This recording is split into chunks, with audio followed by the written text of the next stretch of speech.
IS news और मैं हूं आपके साथ छवि। आजादी का अमृत महोत्सव अंतर्गत आयोजित व्याख्यान में शामिल हुए मध्य प्रदेश उच्च शिक्षा मंत्री मोहन यादव देवी अहिल्या विश्वविद्यालय खंडवा रोड स्थित ऑडिटोरियम के कार्यक्रम में शामिल हुए। स्वतंत्र भारत का वैश्विक कर्तव्य के कार्यक्रम में शामिल होने इंदौर पहुंचे मध्य प्रदेश उच्च शिक्षा मंत्री डॉक्टर मोहन यादव, साथ ही पर्यटन एवं संस्कृति मंत्री उषा ठाकुर, मंत्री तुलसीराम सिलावट, सांसद शंकर लालवानी, विधायक आकाश विजयवर्गीय, कुलपति रेणु जैन शामिल हुए। उच्च शिक्षा मंत्री मोहन यादव ने कहा कि आजादी का 75वां वार्षिक चल रहा है। पूरे देश में प्रधानमंत्री नरेंद्र मोदी द्वारा आह्वान किया गया है कि देश की सभी संस्थाओं में आजादी पर्व का उत्साह उमंग का कार्यक्रम आयोजित करें और साथ साथ वर्तमान व्यवस्था के आधार पर देश के आगामी इसको लेकर विकास की बात करें, साथ ही संस्थानों का बेहतर उपयोग हो। साथ ही उन्होंने कहा कि दुनिया का सबसे ज्यादा युवाओं का देश भारत है। देवी अहिल्या विश्वविद्यालय का पूरे देश में मान बढ़े, इसको लेकर मोहन यादव ने बताया कि कुलपति के साथ मीटिंग ली गई, जिसमें मंत्री, विधायक, सांसद सहित कलेक्टर मौजूद रहे। सभी ने संकल्प लिया कि आने वाले दिनों में रैंकिंग में देवी अहिल्या विश्वविद्यालय नंबर 1 पर रहे, इस पर प्रयास किए जा रहे हैं। अमृत महोत्सव राजनीतिकरण को लेकर उच्च शिक्षा मंत्री मोहन यादव ने कहा कि कांग्रेस के पास कोई मुद्दा नहीं है।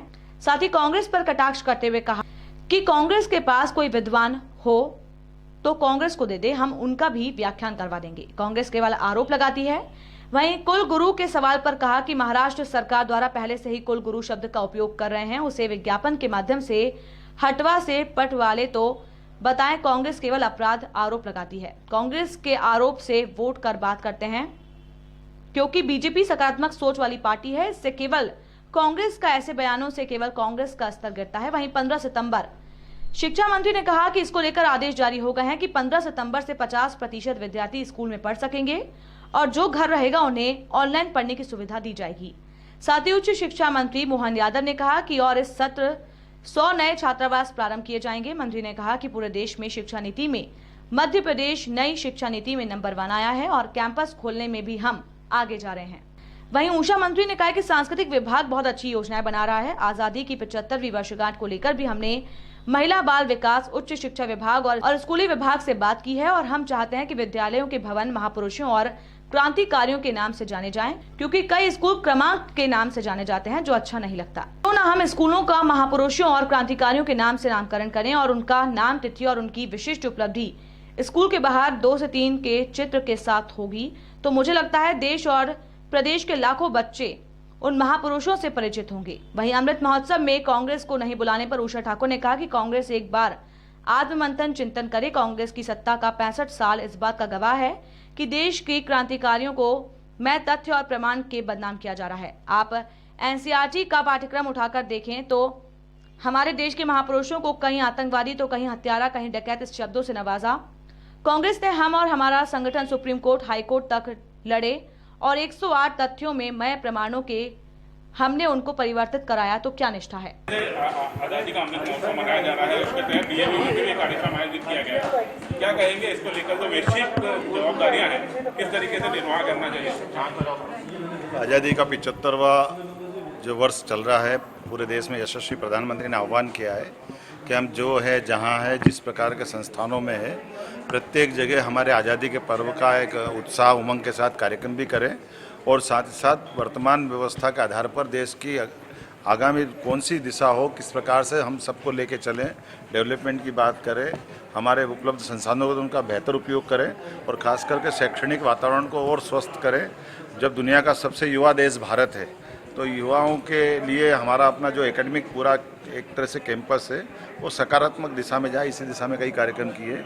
आपकी जानकारी के लिए और बता दूं, हम लोग जहाँ से आ रहे हैं, अभी हम देवी अहिल्या के विश्वविद्यालय का पूरे देश में मान बढ़े, यहाँ विकास की और बहुत सारी गतिविधियाँ प्रारंभ हो, निर्माण के काम प्रारंभ हो, एग्रीकल्चर, मेडिकल और अनेकानेक नए कोर्स प्रारंभ हो, इसकी मीटिंग हम करके आ रहे हैं कुलपति जी के साथ। हमारे दोनों मंत्री द्वय भी, माननीय तुलसी जी सिलावट, माननीय उषा जी ठाकुर, हमारे सांसद जी शंकर लालवानी जी, हमारे विधायक जी माननीय आकाश विजयवर्गीय जी, हमारे माननीय कलेक्टर और प्रशासन के लोग थे।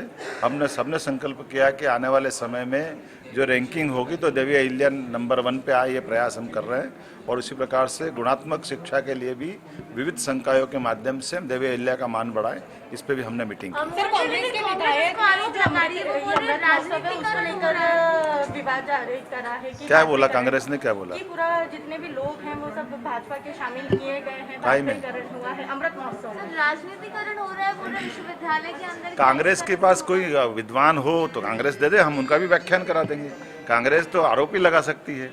जैसे कांग्रेस ने पिछले समय कहा कि आपने कुलगुरु की बात क्यों कर दी। अरे हम कुलगुरु की बात नहीं करें तो कौन करेगा?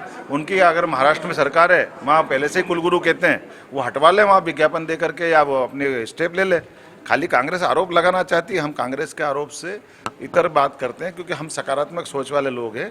कांग्रेस अगर ऐसा करती है तो कांग्रेस का एक तरह से उनका भी स्तर गिरता है। मैं उम्मीद करता हूँ कि वो सकारात्मक बातों को सीखे और समझे। बहुत धन्यवाद। 15 सितंबर से आपने कहा है कि रेगुलर क्लासेस क्या होंगे मतलब किस तरीके से? इसके व्यवस्थित निर्देश जारी हो गए हैं। 15 तारीख से 50% छात्र संख्या के बलबूते पर हमारी पढ़ाई रहेगी। जो विद्यार्थी घर रहेगा उसको ऑनलाइन पढ़ने को मिलेगा। उसी प्रकार से मेस और छात्रावास प्रारंभ करेंगे। और पूरे देश का उच्च शिक्षा विभाग हमारा अपना नंबर 1 नई शिक्षा नीति में भी आया है, और कैंपस खोलने में भी हम आगे जा रहे हैं। कई सारे राज्य हमको अनुसरण करेंगे।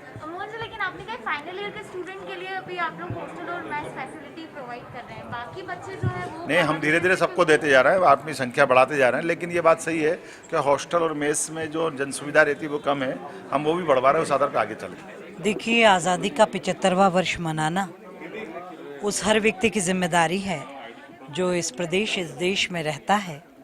उन क्रांतिकारियों के प्रति अपनी आदरांजलि, अपनी पुष्पांजलि, अपनी श्रद्धांजलि करना, क्योंकि निस्वार्थ भाव से उन्होंने अपना सर्वस्व न्यौछावर किया देश की आज़ादी के लिए, ताकि आप और हम आज़ाद देश में जी सकें। मैम, लेकिन ऐसे उत्सव में भी अगर राजनीतिकरण होता है तो किस तरीके से देखेंगे इसको? मैं आपका प्रश्न समझ नहीं पाई। मैम, राजनीतिकरण ऐसा कि कांग्रेस भी इसका विरोध कर रही है कि जो भाजपा को ही इस अमृत महोत्सव में शामिल किया जा रहा है, कांग्रेसियों को नहीं बुलाया जा रहा है। पटवारी की विधानसभा है, देखिए, इनवाइट नहीं किया गया। मेरे कांग्रेस साथियों से मेरा यह कहना है